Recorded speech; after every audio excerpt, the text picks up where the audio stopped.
pagi anak-anak. Selamat bertemu kembali dengan Bulas. Kali ini Bulas akan menerangkan tentang tema 4 subtema 1. Mari kita mulai aja dengan PPKN KD 3.2. Di sini Bulas mau bicara tentang hak, kewajiban, dan tanggung jawab. Apa yang dimaksud dengan hak? Hak itu sesuatu yang mestinya kita terima. Sedangkan kewajiban adalah sesuatu yang harus kita laksanakan. Nah, antara hak dan kewajiban harus seimbang. Kita akan menerima hak setelah kita melaksanakan kewajibannya. Oke, selain itu ada tanggung jawab. Tanggung jawab itu sesuatu yang harus dilakukan sebagai balasan atas perilaku yang kita lakukan. Misalnya, anak-anak kok nilainya jelek? Biar tanggung jawab. Nah, anak-anak bertanggung jawab besok supaya nilainya tidak jelek, maka harus belajar lebih rajin. Oke ya. Nah, sekarang anak-anak antara hak dan kewajiban harus seimbang. Ingat, harus seimbang. Nah, di sini jenis-jenis tanggung jawab. Misalnya, sekarang hak dulu Bu. Apa hak anak di rumah? Hak anak di rumah mendapatkan perlindungan dari orang tua, mendapatkan kasih sayang dari orang tua. Sedangkan haknya di sekolah adalah mendapatkan pendidikan atau pelajaran serta mendapatkan nilai yang baik. Itu hak. Sekarang kalau kewajiban di rumah misalnya menghormati orang tua dan anggota keluarga yang lain.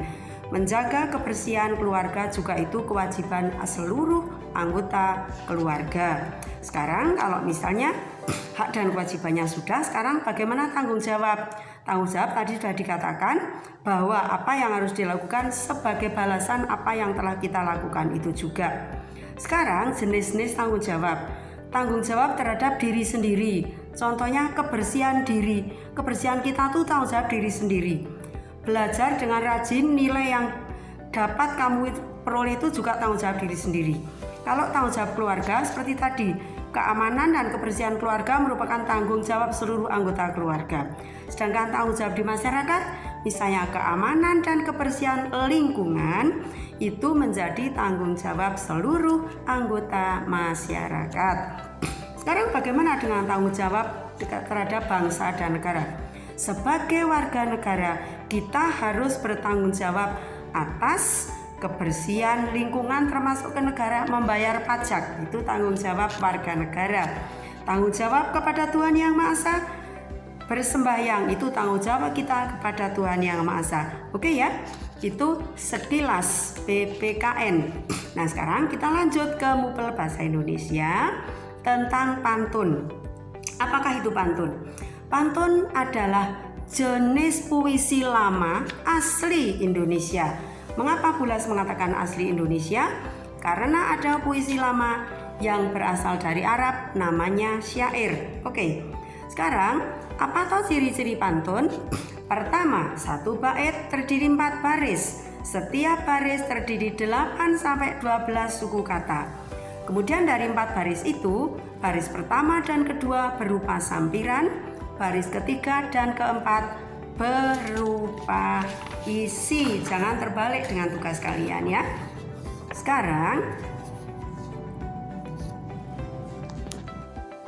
pantun terdiri atas 2 bagian, yaitu sampiran dan isi. Seperti tadi Bulas katakan, baris ke-1 dan kedua berupa sampiran, baris ketiga dan keempat berupa isi. Misalnya contohnya ada seperti ini. Kalau ada sumur di ladang, boleh kita menumpang mandi. Kalau ada umur panjang, boleh kita berjumpa lagi. Nah, baris 1 dan 2 merupakan sampiran, baris 3 dan 4 merupakan isi. Oke ya. Lanjut, jenis-jenis pantun berdasarkan usianya. Ada pantun anak-anak, itu biasanya berupa pantun sukacita. Kemudian ada pantun muda atau pantun muda-mudi yang biasa disebut juga dengan pantun remaja. Ada juga pantun tua. Pantun tua itu biasanya berupa nasihat orang tua kepada yang usianya lebih muda. Nanti contoh-contohnya anak-anak baca sendiri karena nanti kan di rangkuman Bulas ada ya. Selanjutnya, jenis-jenis pantun menurut isinya. Ada pantun jenaka, yaitu pantun yang isinya lucu berupa humor. Ada pantun teka-teki, nanti di pantun itu ada tebakannya. Kemudian ada pantun nasihat, tadi sudah saya sampaikan, pantun yang isinya nasihat kepada seseorang yang membaca pantun tersebut. Kemudian ada pantun kasih sayang. Nah, pantun kasih sayang ini biasanya masuk di pantun muda-mudi. Ada juga pantun agama. Pantun agama itu nasihat para tokoh agama kepada kita-kita sebagai umat beragama. Pantun kiasan itu juga pantun yang mengandung nanti ada tebakannya juga ya. Oke anak-anak. Nah, ada juga pantun adat. Pantun adat ini biasa digunakan oleh masyarakat tentang adat yang berlaku di sekitarnya. Demikian untuk PPKN dan Bahasa Indonesia. Oke, mari kita lanjutkan dengan MUPEL IPS KD 3.2 tentang interaksi sosial. Selama ini kita juga sudah belajar interaksi terus. Lingkungan adalah ruang yang ditempati oleh penduduk atau makhluk hidup dan benda tak hidup di sekitar itu. Nah, lingkungan dibedakan menjadi dua macam, yaitu lingkungan alam dan lingkungan sosial. Lingkungan alam itu lingkungan yang terjadi dengan sendirinya, bukan dibuat oleh manusia. Nah, sekarang apa tujuan manusia berinteraksi? Tujuan manusia berinteraksi adalah memenuhi kebutuhan hidup. Kemudian sebagai sarana untuk mencapai tujuan apa yang kita akan tuju itu. Nah, sekarang manusia melakukan interaksi sosial itu dengan individu dan dengan kelompok. Interaksi sosial dibagi menjadi dua macam juga, yaitu interaksi yang mengarah kepada persatuan dan interaksi yang mengarah kepada perpecahan. Wow, kita jangan sampai ke situ. Ada contohnya anak-anak. Sekarang budaya dan sosial bangsa Indonesia yang perlu dipertahankan apa saja? Nanti yang interaksinya kita berikan contoh ya. Ini yang untuk pada apa toh interaksi yang harus dipertahankan, misalnya gotong royong, tolong menolong itu budaya yang sudah sejak zaman bahula tapi harus tetap dipertahankan. Membiasakan masyarakat untuk selalu musyawarah dalam mencapai mufakat ya. Lanjut sekarang. Interaksi manusia itu hubungan manusia dengan manusia lain, dengan lingkungan sekitar, dengan alam. Oke. Pembangunan sosial budaya dilaksanakan dalam beberapa aspek. Apa saja misalnya? Ada aspek bahasa sebagai identitas bangsa, ada aspek adat istiadat dan tradisi, serta hubungan manusia dengan alam. Sekarang, sebagai bahasa Indonesia yang sebagai identitas bangsa, misalnya apa pelaksanaannya? Bahasa Indonesia dilaksanakan atau diajarkan di sekolah-sekolah. Bahasa Indonesia digunakan dalam setiap komunikasi dengan masyarakat luas. Bahasa Indonesia juga dikembangkan oleh pemerintah. Oke, sekarang aspek pembangunan yang di bidang istiadat. Kita harus melestarikan adat istiadat yang ada. Kita melaksanakan norma-norma adat yang ada di sekitar kita. Kemudian, yang pembangunan dalam aspek interaksi dengan alam, kita boleh mengolah alam, tetapi jangan lupa harus dilestarikan juga. Kita tidak boleh sembarangan ya. Nah, sekarang ada pendidikan. Pendidikan berfungsi untuk membantu seseorang dalam mengembangkan diri. Sekarang pendidikan itu ada 3 jalur, yaitu informal, itu pendidikan dalam keluarga, kemudian pendidikan formal, itu di sekolah-sekolah, dan pendidikan non formal, itu kursus-kursus di luar sekolah. Oke, nah anak-anak, interaksi dalam bidang pendidikan ada 4 macam loh, yaitu antara siswa dengan siswa, antara siswa dengan guru, antara siswa dengan sumber belajar seperti buku-buku, dan siswa dengan lingkungan. Oke, tahu ya, nanti contohnya dibaca sendiri. Mari kita lanjutkan ke MUPEL SBDB KD 3.2. Kali ini kita masih bicara tentang tangga nada mayor dan minor. Kemarin sudah kita pelajari juga bahwa tangga nada adalah urutan atau susunan nada yang disusun secara berjenjang.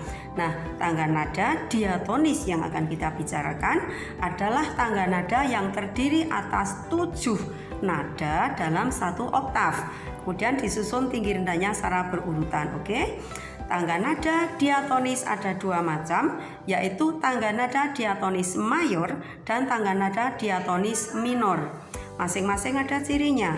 Tangga nada diatonis mayor contohnya atau cirinya adalah bersifat bergembira lagunya, kemudian bersemangat, biasanya dimulai dan diakhiri dengan nada do. Kemudian punya interval 1, 1 setengah, 1, 1, 1 setengah, itu interval tangga nada mayor. Oke, contoh lagunya nanti anak-anak baca sendiri, sudah kita berikan rangkumannya. Sekarang yang tangga nada minor. Tangga nada minor itu ciri-cirinya lagunya bersifat sedih, kurang bersemangat, biasanya temponya lambat, dimulai dan diakhiri dengan nada la, serta punya jarak atau interval 1 setengah, 1, 1 setengah, 1, 1, itu interval tangga nada minor. Kemudian contoh-contoh lagunya seperti syukur, seperti gugur bunga, itu juga contoh-contoh tangga nada minor. Demikian untuk MUPEL SBDP. Mari anak-anak kita lanjutkan tentang MUPEL IPA KD 3.4. Kali ini Bulas akan menjelaskan tentang organ peredaran darah pada manusia. Organ peredaran darah kita terdiri atas dua macam, yaitu jantung dan pembuluh darah. Nah, jantung kita itu terbagi atas 4 bagian, yaitu serambi kanan, serambi kiri, bilik kanan, dan bilik kiri. Kalau anak-anak lihat ini ada gambar jantung. Ini meletakkannya ditempel seperti ini supaya kita mudah. Ini jantung kita, kemudian ini namanya serambi kanan. Ini tempel pada bulas. Ini bilik kanan. Ini serambi kanan, ini serambi kiri, ini bilik kanan, dan ini bilik kiri. Kita letakkan jantung di dada kita supaya tidak terbalik, oke ya. Kemudian apa tuh fungsi jantung? Fungsi jantung itu untuk memompa darah ke seluruh tubuh. Kemudian jantung itu besarnya sekepalan tangan manusia dewasa. Kalau untuk orang dewasa jadi sekepalan tangan, dan beratnya kira-kira 300 gram. Selaput pembuluh jantung disebut perikardium. Tadi bagian-bagiannya sudah. Sekarang dari serambi dan bilik itu otot jantung bilik lebih tebal daripada serambi. Mengapa demikian? Karena bilik kerjanya lebih berat, yaitu memompa darah ke seluruh tubuh. Oke. Nah, sekarang untuk yang tata kerja jantung, anak-anak nanti baca sendiri, ada di tirada rangkumannya ya. Sekarang berdasarkan alirannya, pembuluh darah dibedakan menjadi dua macam, yaitu pembuluh nadi atau arteri dan pembuluh balik atau vena. Pembuluh nadi itu pembuluh yang membawa darah dari jantung ke seluruh tubuh. Darah yang dibawanya bersifat bersih, warnanya merah muda, banyak mengandung oksigen. Nah, sekarang yang pembuluh balik kebalikannya. Pembuluh balik itu pembuluh darah yang membawa darah dari seluruh tubuh masuk ke jantung. Darah yang dibawanya bersifat kotor, warnanya merah tua, banyak mengandung karbon dioksida. Nah, sekarang apa toh perbedaan pembuluh nadi dan pembuluh balik? Nanti anak-anak baca sendiri, di situ rangkumannya ada ya. Sekarang kita bicara sistem peredaran darah dalam tubuh itu ada dua macam, yaitu peredaran darah kecil dan peredaran darah besar. Peredaran darah kecil adalah peredaran darah dari jantung ke paru-paru dan kembali ke jantung, itu peredaran darah kecil. Sedangkan peredaran darah besar, peredaran darah dari jantung ke seluruh tubuh dan kembali ke jantung, itu peredaran darah besar. Oke, sekarang denyut jantung. Denyut jantung itu dipengaruhi, kita deg-degan. Nah, yang mempengaruhi denyut jantung itu adalah 1 usia, 2 jenis kelamin, dan 3 pekerjaan. Bula sebagai guru dengan para petani otomatis detak jantungnya berbeda karena Bulas fisiknya lebih ringan daripada para petani. Oke? Lanjutnya ke darah. Darah terdiri atas dua bagian, yaitu bagian cair dan bagian padat. Yang bagian cair terdiri atas plasma darah dan serum. Yang bagian padat ada sel darah merah atau eritrosit, sel darah putih atau leukosit, dan keping darah atau trombosit. Nah, sekarang apa toh fungsi darah anak-anak? Darah berfungsi sebagai pengangkut sari-sari makanan dan oksigen ke seluruh tubuh, pengatur suhu tubuh, membunuh bibit penyakit, menutup luka, dan mengangkut sisa-sisa makanan ke meta atau peristiwa metabolisme. Nah, sekarang peredaran darah manusia disebut peredaran darah tertutup karena darah selalu mengalir dalam pembuluh darah. Sekarang alat untuk mengatur tekanan darah apa anak? Namanya tensimeter. Nah, demikian sekilas peredaran darah pada manusia. Yang peredaran darah pada hewan, anak-anak baca sendiri ya di rangkumannya. Sampai di sini dulu, bye.